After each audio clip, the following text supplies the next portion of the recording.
شهر رمضان الذي أنزل فيه القرآن هدى للناس وبينات من الهدى والفرقان সূরা বাকারার 186 নম্বর আয়াতে দ্বিতীয় পারার 8 পৃষ্ঠা প্রথম লাইনেতে আল্লাহ পাক শুনিয়ে দিচ্ছে, বান্দা শুনে রাখো, আমি আল্লাহ পবিত্র কুরআনুল কারীমটাকে বেছে বেছে এমন একটা মাসে পাঠিয়েছি। বাংলায় যেমন 12টি মাস আছে, ইংরেজিতে তেমন 12টি মাস আছে, আরবিতেও তেমন 12টি মাস আছে। আরবি মাস শুরু হয় কোন মাস দিয়ে? মুহররম দিয়ে। শেষ হয় কোন মাসে ভাই? বলেন না। জিলহজ মাসে আরবি মাস শেষ হয়, আর মুহররম মাস আরবি মাস শুরু হয়। আল্লাহ তাআলা বেছে বেছে মুহররমে পাঠালেন না, সফর, রবিউল আউয়াল, জিলহজ মাসে পাঠালেন না। এমন মাসে তিনি আল্লাহ বান্দার উপরে যে কুরআনুল কারীমটা মাদ্রাসার ছাত্ররা পড়ে, আমরাও মাঝে মাঝে কোরআন পড়ি, এই কোরআনটা আল্লাহ তাআলা বেছে বেছে রমজান মাসে তার বান্দার উপরে তিনি নাযিল করলেন। কোরআন আসার কারণে রমজান মাসের ইবাদতটা 70 গুণ বেশি ফজিলতপূর্ণ হয়ে গেল। কত গুণ হয়ে গেল? 70 গুণ হয়ে গেল। মাসটাকে বেছে নিলেন, মাসটা হলো রমজান মাস। যে রাতটাকে বেছে নিলেন ওটা কোনো সাধারণ রাত নয়, ওই রাতটা হলো লাইলাতুল কদরের রাত। জোরে বলুন সুবহানাল্লাহ। লাইলাতুল কদরটা কি? মুসা আলাইহিস সালামের জামানায় একজন ব্যক্তি ছিলেন, তিনি 1000 মাস সারা রাত দাঁড়িয়ে দাঁড়িয়ে তিনি নফল ইবাদত করতেন। সারা দিন তিনি জিহাদের ময়দানে দিনের জন্য তিনি জিহাদ করতেন। 1000 মাস লোকটি বেঁচে ছিল, 1000 মাস তিনি ইবাদত করেছিলেন। মুসা আলাইহিস সালামের জামানায় এমন একজন ব্যক্তি ছিল, 1000 মাস সারা রাত তিনি দাঁড়িয়ে ইবাদত করতেন, আর দিনের বেলায় 1000 মাস তিনি আল্লাহর রাস্তায় লড়াই করতেন। আপনাদের গ্রামে কি এরকম লোক আছে সারা রাত প্রতিদিন নামাজ পড়ে? আছে? আরে লাইলাতুল কদরের 10টা রাত ইতিকাফে থাকার জন্য মসজিদে মানুষ খুঁজে পাওয়া যায় না। আছে না ভাই? বৃদ্ধ লোকদের পায়ে ধরতে হয়, বাবা লুঙ্গি দিচ্ছি, পাঞ্জাবি দিচ্ছি, 2000 টাকা দিচ্ছি, মসজিদে টেকাতে থাকবে? কি আছে না? দুনিয়ার প্রতি এত লোভ আমাদের এসে গেছে, দুনিয়ার প্রতি এত আকৃষ্ট আমরা হয়ে গেছে। আল্লাহর ঘরে যে ইতিকাফে 10টা দিন থাকবে, নিজের জীবনটাকে শুধরে নেবে। ইতিকাফে থাকা মানে দুনিয়ার সমস্ত গুনাহের কাজ থেকে নিজেকে একটু বিরত করে নিয়ে আল্লাহর সঙ্গে জুড়ে যাওয়া, আল্লাহর সঙ্গে একটু আলাদা সম্পর্ক তৈরি করা, মসজিদে গিয়ে বসে বসে আখিরাত নিয়ে একটু ভাবনা চিন্তা করা। এই সময়টুকু অনেক মুসলমানের হাতে বলেন না হয় না। আর 1000 মাস সারা রাত তিনি নফল নামাজ পড়তেন, সারা দিন আল্লাহর দ্বীনের জন্য সংগ্রাম করতেন। বলুন সুবহানাল্লাহ। এই ঘটনাটি যখন বলল, আল্লাহ নবী সাল্লাল্লাহু আলাইহি সাল্লামের সাহাবাদের অন্তরটা একটু ব্যথা পেল। সাহাবারা বললেন, আল্লাহ নবী, মুসা নবীর উম্মত যদি 1000 মাস তারা রাত জাগতে পারে, যদি 1000 মাস 1000 দিন যদি তারা সংগ্রাম করতে পারে, আমরা তো অত দিন বাঁচব না, আমাদের 50 থেকে 60 বছরের জীবন শেষ। কি বলছেন? 100 বছর, 200 বছর, 300 বছর এরকম লোক বেঁচে আছে না? 60 বছরের জীবন শেষ হবে। 20 বছর বয়সে নামাজ শুরু করলো, 40 বছর 45 বছর বয়সে সুগার হয়ে গেল, কিডনিটা খারাপ হয়ে গেল, যখন তার প্যারালাইসিস হয়ে গেল, লোকটা মসজিদে যাওয়া বন্ধ হলো। মুসা নবীর উম্মত যদি 1000 মাস যদি জেগে ইবাদত করতে পারে, আমাদের নবীর উম্মতের কপালে কিয়ামত নসিব হবে না যে 1000 মাস তারা ইবাদত করবে, 1000 মাস তারা আল্লাহর পথে লড়াই করবে। আল্লাহর নবী যখন ঘটনাটি বললেন, আমার নবী আল্লাহ পাক শোনাচ্ছে, হাবিব আপনার উম্মতকে বলে দিন তাদের যেন মন খারাপ করার প্রয়োজন হবে না।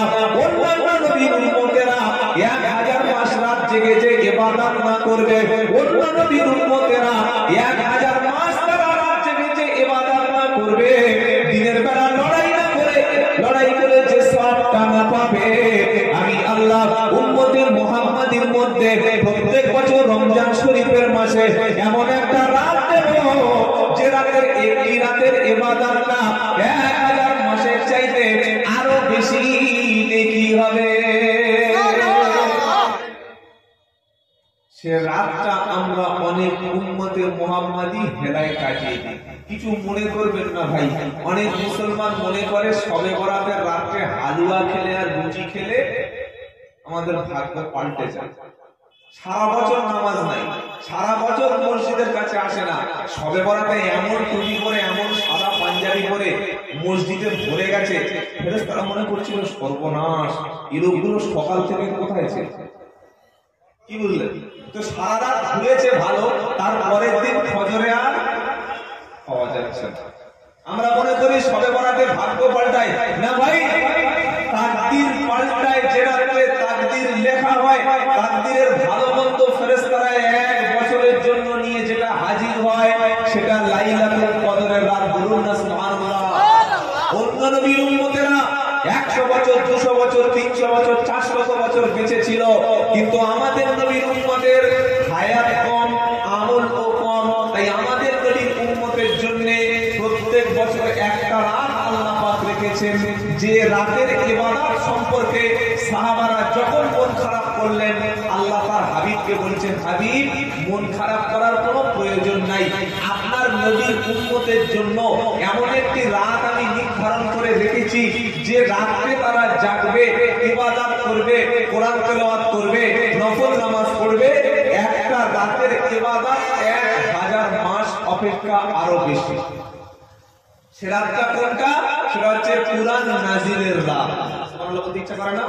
ইন্না আনজালনাহু ফি লাইলাতিল কদর ওয়া মা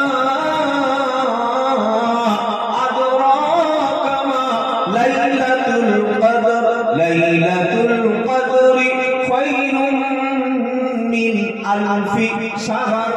আল্লাহু আকবার। নিশ্চয়ই আমি আল্লাহ পবিত্র লাইলাতুল কদরের রাতে কুরআন নাযিল করেছি। এরপরে আল্লাহ পাক শোনাচ্ছে হাদিস, লাইলাতুল কদরটা কি আপনি কি জানেন? লাইলাতুল কদরের রাত হলো 1000 মাস অপেক্ষা আরো বেশি উত্তম। রমজান মাসে সামনে আর কয়েক সপ্তাহ পরে রমজান আসছে। এই রমজান মাসের শেষ 10 তারিখে, শেষ 10টা দিন 20 থেকে 30 10টি রাত জেগে যদি কোনো বান্দা ইবাদতে দাঁড়িয়ে যায়, ইতিকাফে থেকে যায়, আল্লাহর কোরআন তেলাওয়াত করে, নফল নামাজটা পড়ে, তার নসিবে যদি লাইলাতুল কদর মিলে যায়, 1000 মাসের চাইতে আরো বেশি নেকি আল্লাহ তাআলা তার আমলনামায় লিখে দেবে। সারা জীবন তো গুনাহ করেছি, পাপ করেছি, চেষ্টা করব রমজান মাসে 10টা দিন ইতিকাফে থাকা। বলুন না ইনশাআল্লাহ। আরো সবচাইতে ভালো হলো রমজান শরীফের মাসে উমরা করতে যাওয়া। কি করতে যাওয়া? উমরা। এত বেশি সওয়াব।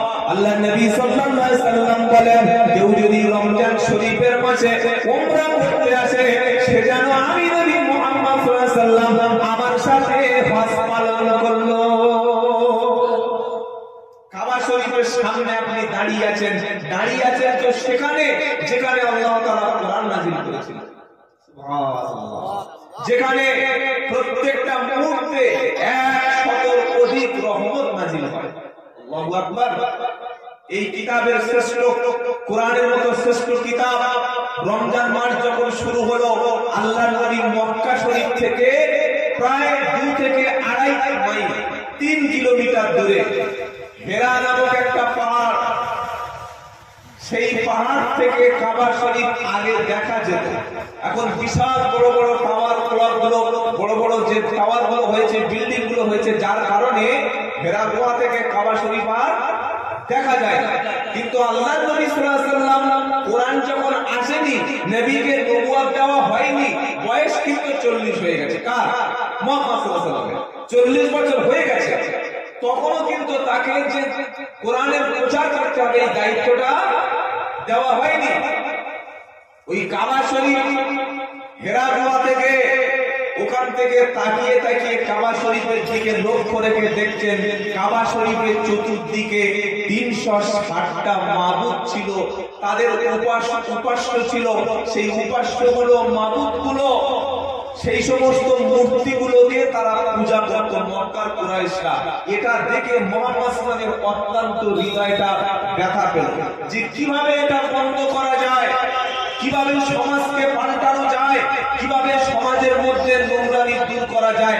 তিনি ভাবছেন, তিনি বিশ্ববাসীকে নিয়ে ভাবছেন, দয়ার নবী রহমাতাল লিল আলামিন ভাবছেন বিশ্ববাসীকে নিয়ে। সুবহানাল্লাহ। জিবরাইল আসলেন, এসে আল্লাহর নবীকে বললেন, কি বললেন জানেন?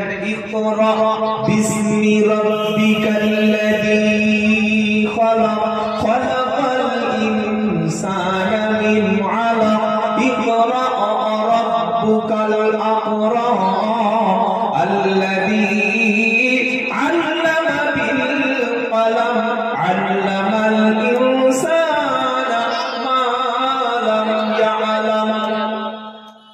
একদম রমজান শরীফের মাসে জিবরাইল এসে মুহাম্মদ সাল্লাল্লাহু আলাইহি সাল্লামকে প্রথম যে বাক্যটা নবীকে শোনালেন, আসমানি কিতাবের প্রথম অংশ হলো আল্লাহর নবীকে বললেন ইকরা, মুহাম্মদ আপনি পড়ুন, সাল্লাল্লাহু আলাইহি সাল্লাম পড়ুন।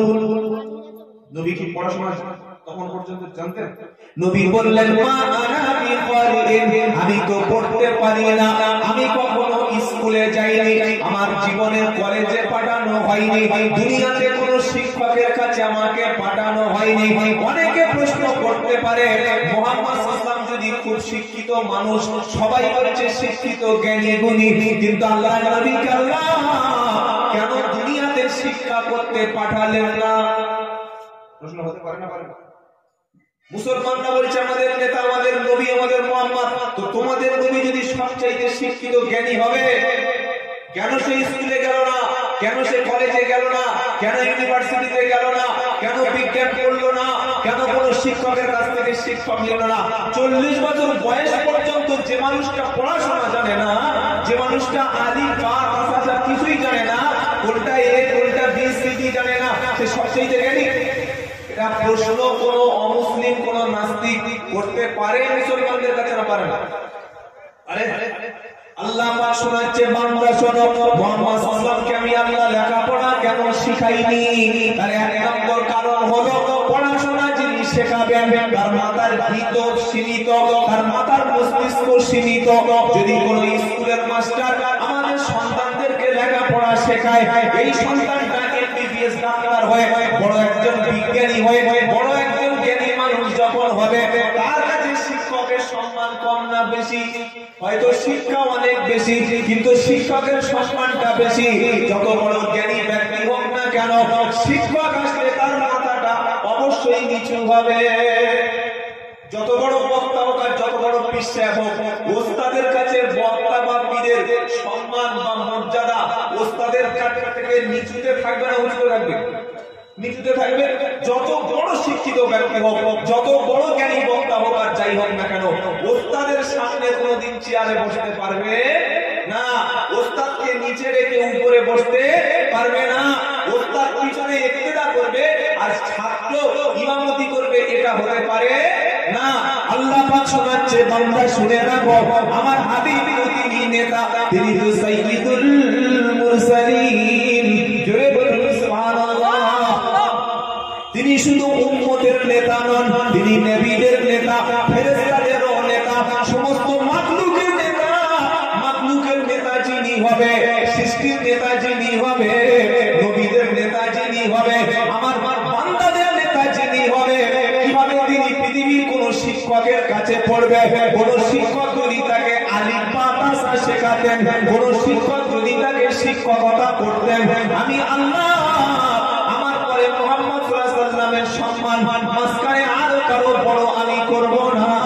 নবীকে যদি দুনিয়ায় কোন শিক্ষক নিয়োগ করতাম, সেই শিক্ষক একদিন না একদিন বলতো, আরে মুহাম্মদ সাল্লাল্লাহু আলাইহি ওয়াসাল্লাম যত বড় শিক্ষিত হোক না কেন, সে তো আমার ছাত্র, আমি মুহাম্মদ সাল্লাল্লাহু আলাইহি ওয়াসাল্লামের চাইতে বড়।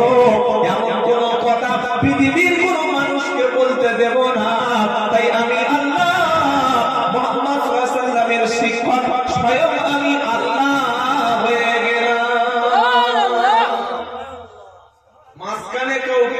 কোরআন আমি রাখবো না। সেই কোরআন আমাদের কাছে আছে, সেই মাদ্রাসা আমাদের কাছে। যখন জিবরাইল প্রথমে বললেন পড়ুন, নবী বলেছেন জানি না। কেন জানি না? তাকে দুনিয়ার কোন শিক্ষা ক্ষেত্রে শিক্ষকের কাছে পড়ানো হয়নি, নাম্বার 1। নাম্বার 2, আল্লাহ রাসূল পাক সাল্লাল্লাহু আলাইহি ওয়াসাল্লাম জন্মের পরেই তিনি এতিম। এতিম কাকে বলে? আজকের এই মাদ্রাসার নামের সঙ্গে এতিম জুড়ে আছে না ভাই? আছে না নেই? এতিম শব্দটা, এতিম কাকে বলে? বাপ মারা যায়, মা মারা গেছে, নাবালক অবস্থায়, ধন সম্পদ অর্থ কিছুই নাই, এই রকম ব্যক্তিকে সমাজে ইসলামের দৃষ্টিতে বলা হয়, বলেন না, এতিম। আল্লাহর নবী কত বড় এতিম ছিলেন। মায়ের পেটে যখন 6 মাস, বাবা আব্দুল্লাহ যখন মারা গেল, মায়ের পেট থেকে জন্ম নিলেন। 5 থেকে 6 বছর বয়সের মধ্যে নবীর আব্বা আম্মা আমিনাও মারা গেলেন। স্বয়ং মুহাম্মদ সাল্লাল্লাহু আলাইহি ওয়াসাল্লাম এতিম হয়ে গেলেন। আল্লাহ পাক পরবর্তী সময় তার এতিম নবীকে শোনাচ্ছে, আলাম ইয়াজিদকা ইয়াতীমান ফাআওয়া। নবী আমি কি আপনাকে এতিম হিসাবে পাই নাই? বিশ্বের জমিনে কোন এতিম যেন না বলতে পারে আমার তো মা মারা গেছে, আমার বাপ মারা গেছে, আমার দুঃখ কষ্টটা মুহাম্মদ সাল্লাল্লাহু আলাইহি ওয়াসাল্লাম তিনি কিভাবে বুঝবেন? তিনি তো আর এতিম ছিল না। আমি আল্লাহ আপনাকে এতিম হিসাবে পাঠিয়েছি। এত বড় এতিম ছিলেন মুহাম্মদ সাল্লাল্লাহু আলাইহি ওয়াসাল্লাম। জন্মের পরে বাপ দেখতে পাইনি, জন্মের পরে 5 থেকে 6 বছরের বয়সের মধ্যে মা মারা তিনি হয়ে গেলেন। অথচ এতিমদের ব্যাপারে সবচাইতে বেশি অধিকার নিয়ে মুহাম্মদ সাল্লাল্লাহু আলাইহি ওয়াসাল্লাম কথা বলেছে। এই গ্রামের কোন মেয়ে যদি বিয়ে হয়, ধরুন হাড়োয়ায়, একটা ছেলে হলো, হওয়ার পরে তার স্বামীটা রোগ অ্যাক্সিডেন্ট কিংবা ক্যান্সারে মারা গেল। এখন এই মেয়েটা, এই বাচ্চাটা নিয়ে শ্বশুর বাড়ি কি আর থাকতে পারবে? আমাদের যে সমাজ তাকে শ্বশুর বাড়ি রাখবে না। এই যে এতিম হয়ে গেল, শ্বশুররা তাড়িয়ে দিল, এই মহিলাটি বাপের বাড়ি চলে আসলে তাকে কে দেখবে? তার দায়িত্ব কে নেবে? বোন হিসাবে হয়তো ভাইয়েরা তার মেয়েটার বোনের দায়িত্ব নেবে, কিন্তু বাচ্চাটার দায়িত্ব কে নেবে ভাই?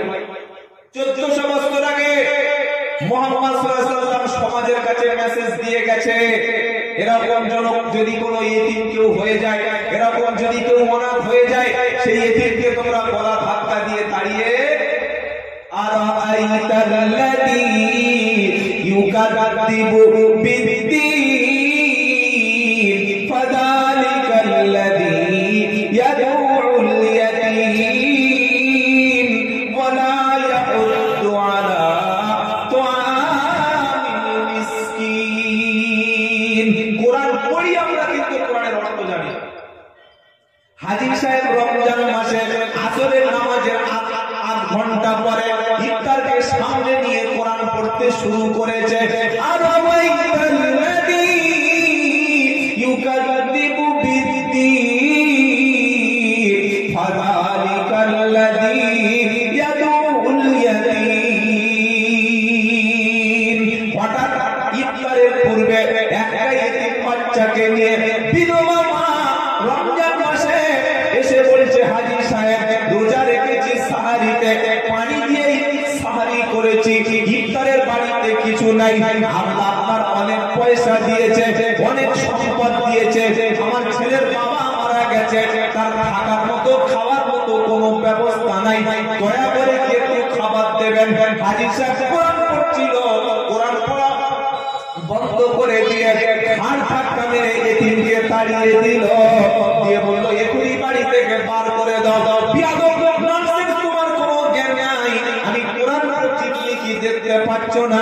আমি কত বড় ধরনের ইবাদত করছি, অথচ হাজী সাহেব কোরআনে পড়ছে ফাযালিকাল্লাযী ইয়াদউল ইয়াতীম।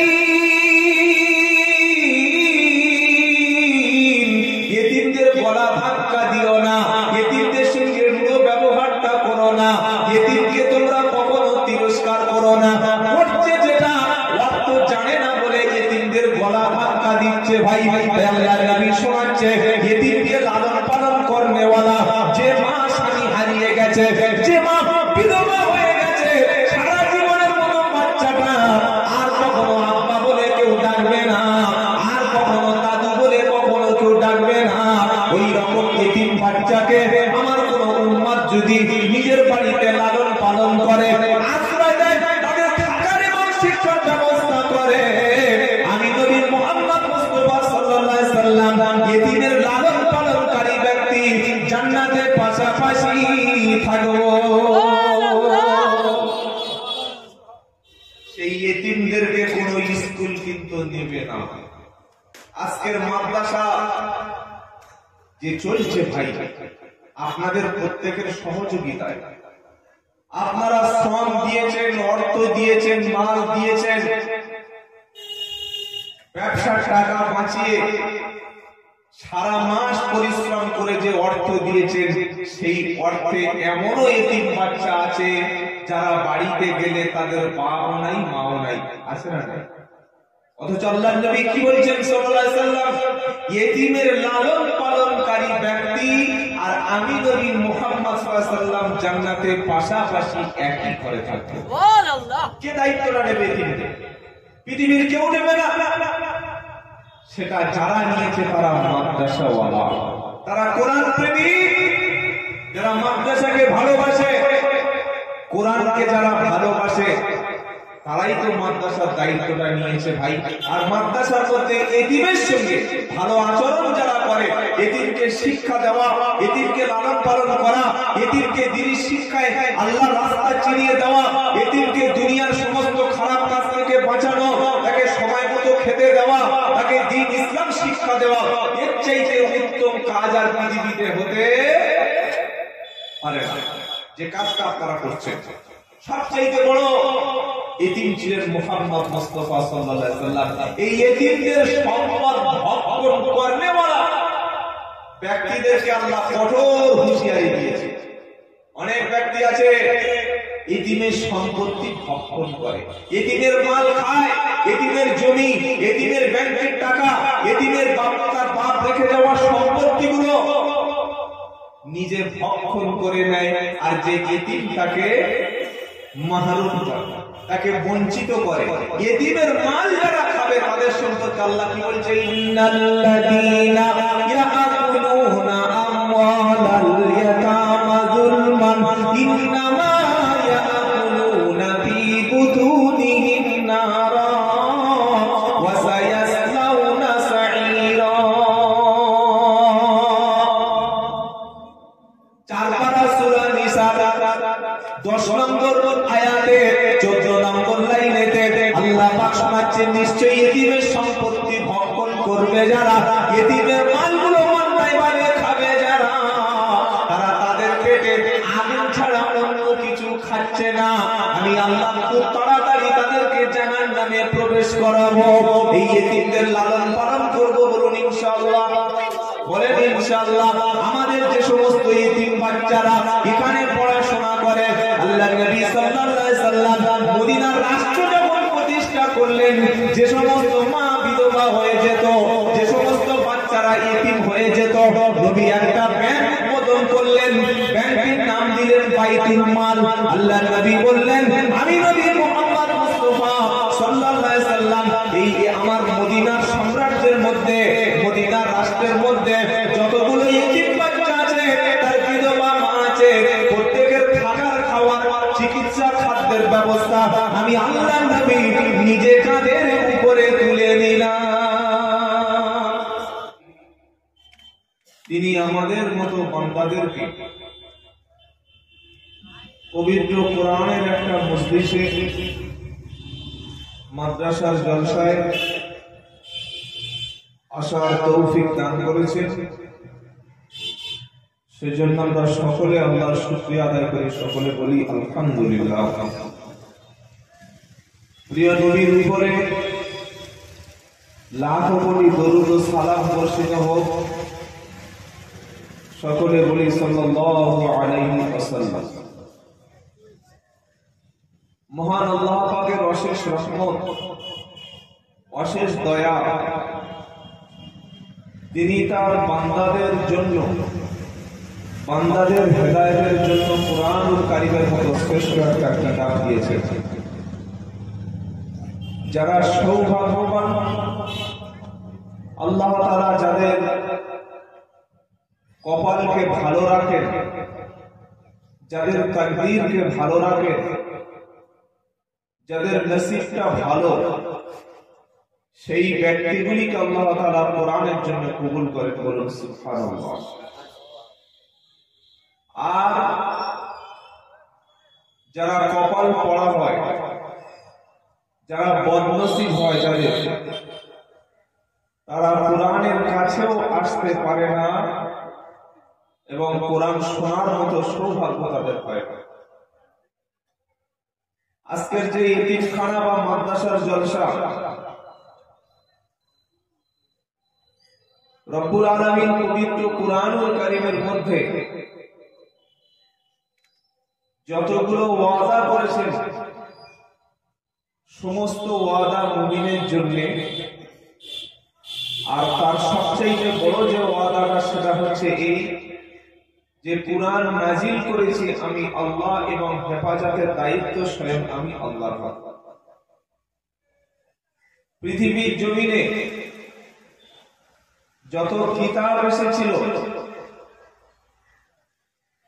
রাসূলদের উপরে একটাও কিতাবের হেফাজতের দায়িত্ব কিন্তু আল্লাহ নেবে বলেছেন, এরকম কোন ওয়াদা কোন কিতাবে পাওয়া যায় না। আল্লাহ তাআলা তিনি যখন তার নবী মুহাম্মদ মুস্তাফা সাল্লাল্লাহু আলাইহি ওয়াসাল্লামের উপরে কোরআন নাজিল করছিলেন, কোরআন আসছিল, পাঠাচ্ছিলেন, অবিশ্বাসী কাফেরদের মধ্য থেকে বিভিন্ন রকম প্রশ্ন উঠে আসে।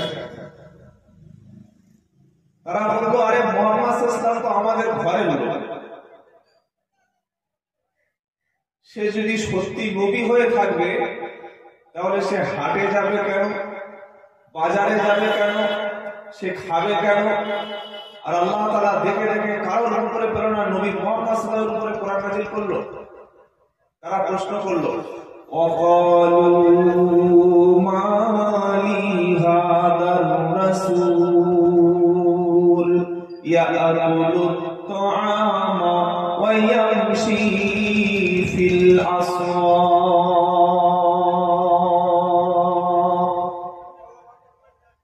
18 পারা সূরা ফুরকানের মধ্যে 19 নম্বর পৃষ্ঠাতে আল্লাহ পাক শোনাচ্ছে, মক্কার ব্যক্তিগুলো প্রশ্ন করলো, এ কি ধরনের নবী, কি ধরনের রাসূল? আমরা যেমন খাবার খাই তিনিও তেমন খাবার খান, আমরা যেমন বাজারে যাই তিনিও তেমন বাজার করেন। নবী এবং রাসূল যদি তিনি সত্যি হবেন, তিনি বাজারে যাবেন কেন? তিনি খাবার খাবে কেন? তিনি মানুষ হবে কেন? আল্লাহ পাক শোনাচ্ছে, হাবিব আমি কোরআন পাঠিয়েছি মানুষের উপরে, অন্য কোন কারোর উপরে পাঠাই নাই। লাউ আনজালনা হাদাল কুরআন আলা জাবালিন লারাআইতাহু খাশিয়াম মুতাসাদ্দিআম মিন খাশিয়াতিল্লাহ। 28 পারা 7 পৃষ্ঠা 7 নম্বর লাইনের 21 নম্বর আয়াত, সূরার নাম হাশর। আর আল্লাহ পাক শোনাচ্ছে, যদি আমি আল্লাহ কুরআন মাজিদটাকে মানুষের উপর ছাড়া কোন পাহাড়ের উপরে পাঠিয়ে দিতাম, কোরআনের তাজাল্লিতে, কোরআনের নূরেতে, কোরআনের মুজিজা, কোরআনের পাওয়ারে পাহাড়টা জ্বলে পুড়ে ছাই হয়ে যেত। আমি আল্লাহ পাকের কোরআনের ভার পাহাড় কখনো সহ্য করতে পারত না। তাই আমি আল্লাহ কোরআনটাকে আমি মানুষের উপরে নাজিল করেছি। মানুষ শক্ত না পাহাড় শক্ত? পাহাড়ের যে বড় বড় পাথর যদি কারোর ঘাড়ের উপরে এসে পড়ে, কারোর মাথায় যদি পড়ে, সে বাঁচবে তো ভাই? বাঁচবে? আপনারা পাহাড় দেখেছেন? মাঝে মাঝে বেড়াতে যাবেন, এত বড় বড় পাহাড়, আল্লাহ পাক বলছেন যদি পাহাড়ের উপর নাজিল করতাম কোরআন, পাহাড় কিন্তু কোরআনের ভর গ্রহণ করতে পারত না। এই কিতাব পাঠিয়েছি মানুষের উপর, সুবহানাল্লাহ। মানুষের উপর পাঠিয়ে আমি আল্লাহ বলেছি কোরআনটাকে প্রকাশ করতে হবে, শুধুমাত্র তেলাওয়াত করে রেখে দেওয়া যাবে না। তাবারাকাল্লাযী নাযালাল ফুরকানা আলা আবদিহি লিয়াকুনা লিল আলামিনা নাযীরা। আল্লাহ রাব্বুল আলামিন যখন মানুষের উপরে কোরআন পাঠালেন, 18 পারা 18 পৃষ্ঠা 13 নম্বর লাইনে 1 নম্বর আয়াত, সূরার নাম ফুরকান। তাবারাকাল্লাযী নাযালাল ফুরকানা আলা আবদিহি লিয়াকুনা লিল আলামিনা নাযীরা।